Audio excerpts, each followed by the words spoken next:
Hello and welcome to General Jackson's Old Hickory barbecue sauce. The birth of Andrew Jackson on March 15, 1767, near Waxhaw, North Carolina, was a most unremarkable event, especially for one destined to become President of the United States. Orphaned at the age of 14, Jackson never knew his father, and as a grown man searched in vain to find the unmarked grave of his mother, a lady who died nursing prisoners of the American Revolutionary War. Both of Andrew's brothers also died in that war, and he himself was held in captivity by the British and nearly starved to death. During his imprisonment, the young Andrew refused to polish the boots of a British officer, whereupon the officer slashed him with a sword. This event, coupled with the loss of his mother and brothers to the British war machine, gave Andrew Jackson early on an intensity to his public service that today is often misunderstood. To be sure, Jackson had his faults, but a lukewarm love for his country was never one of them. As the seventh President of the United States, following Washington, Adams, Jefferson, Madison, Monroe, and John Quincy Adams, Jackson was the first common man to become president. He was not from a distinguished family, and he never went to college, but he taught himself law and military science, and thus worked for his own hard-scrabble existence in this world. When British forces threatened the new nation during the War of 1812, Jackson commanded the defenses of the city of New Orleans. As a general popular with his troops, Andrew Jackson earned the affectionate sobriquet Old Hickory for his bravery and for the way he cared for his men. During the Battle of New Orleans on January the 8th, 1815, Jackson's 5,000 soldiers won a decisive victory over 7,500 British, suffering only 71 casualties to over 2,000 casualties for the British, a stupendous military victory.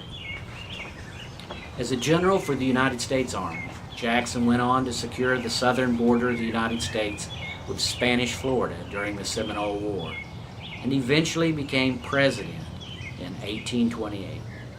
As the first president from humble origin, Jackson despised special interest and all debts, public and private.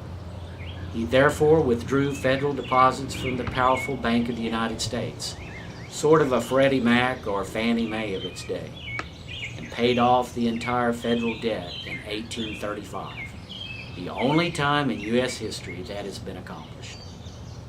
As president, Jackson had many enemies, not the least of whom were political opponents who wished to break apart the new nation. During what became known as the Nullification Crisis, the event during when South Carolina asserted its claim to revoke federal law, Jackson artfully and firmly put down the rebellion, this nearly 30 years before the American Civil War. Jackson was not a perfect man, but lest anyone doubt whether God himself was all the way looking out for this man, consider this. On January the 30th, 1835, when President Jackson was exiting the U.S. Capitol from the East Portico after attending the funeral of a South Carolina congressman, a deranged Richard Lawrence stepped forward, drew a pistol, and pulled the trigger on the president at near point-blank range. The pistol misfired. Lawrence then pulled out a second pistol, which also misfired. Now having the chief executive's attention, Lawrence suffered a furious Old Hickory who charged him with a cane, and he was saved only by the intervention of Davy Crockett and others in the president's company. General Jackson's Old Hickory barbecue sauce is a celebration of a most unique and fascinating American patriot. Of all the early American heroes, Old Hickory is perhaps the one with whom many ordinary Americans, even today, can most identify. We invite you to try this delicious sauce named for his memory.